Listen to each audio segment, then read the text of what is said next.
इतनी शीघ्रता से बढ़ती ही चली जा रही है। राजन, ये तो मेरा स्वभाव है। बढ़ने पर आती हूँ तो रुकती ही नहीं।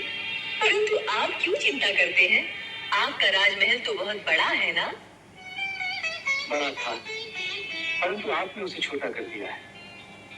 मैं समझ गया कि मैंने आपको क्षुद्र जीव कहा था। सो आपने मेरे अहंकार को तोड़ने के लिए ये लीला रची है। अवश्य आपको दिव्य आत्मा है। हे मत्सराज, आपने हमें जो शिक्षा दी है उसके लिए मैं आपका धन्यवाद करता हूँ। अब मुझे अपने इस राजमहल का कोई दम नहीं रहा।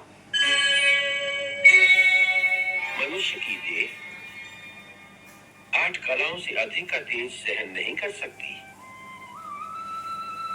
9 कला धारण करने के लिए दिव्य देह की आवश्यकता होती है। जैसे सप्तर्षिगण, मनु, देवता, प्रजापति, लोकपाल आदि। इसके बाद 10 और 10 से अधिक कलाओं की अभिव्यक्ति केवल भगवान के अवतारों में ही होती है। जैसे वराह, नृसिंह, कूर्म और मत्स्य अवतार। उनको आवेशावतार भी कहते हैं और उनमें प्रायः 10 से 11 कलाओं का आविर्भाव होता है। अब मैं तुम्हें उसी मत्स्य अवतार की कथा सुनाता हूं। प्रभु के इस अवतार का प्रादुर्भाव उस समय होता है जब सृष्टि पर प्रलय आती है।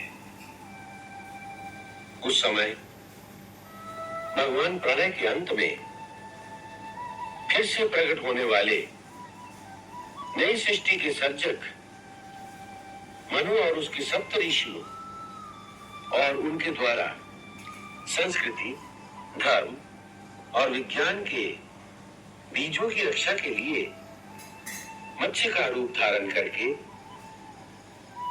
महाप्रलय के जल से उनकी रक्षा करते हैं। जैसे चाक्षुष मनवंतर के अंत में धरती पर जब प्रलय आई तो उस समय पृथ्वी पर एक बड़ा धर्मात्मा राजा सत्यव्रत राज्य करता था। वही आगे चलकर उस प्रलय के बाद वैवस्वत मनु हुआ। एक दिन राजा सत्यव्रत प्रातः नदी में स्नान करके सूर्य भगवान को अर्घ्य दे रहे थे। हेलो मोथु। ये भगवान विष्णु के अवतार मत्स्य, जब भगवान विष्णु जी मछली का अवतार धारण करते हैं उसके बारे में कथा आपको बताई गई है। यह पूरी कथा मैं दोबारा नेक्स्ट वीडियो में आपको बताऊंगा। अभी आप इसको लाइक और सब्सक्राइब कीजिए सभी, जिससे मैं आपको दोबारा इसकी पूरी कथा आपके सामने पेश करूं। Okay guys, support me, please like and subscribe channel my.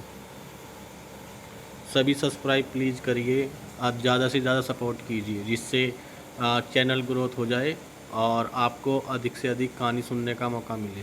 Okay guys, bye.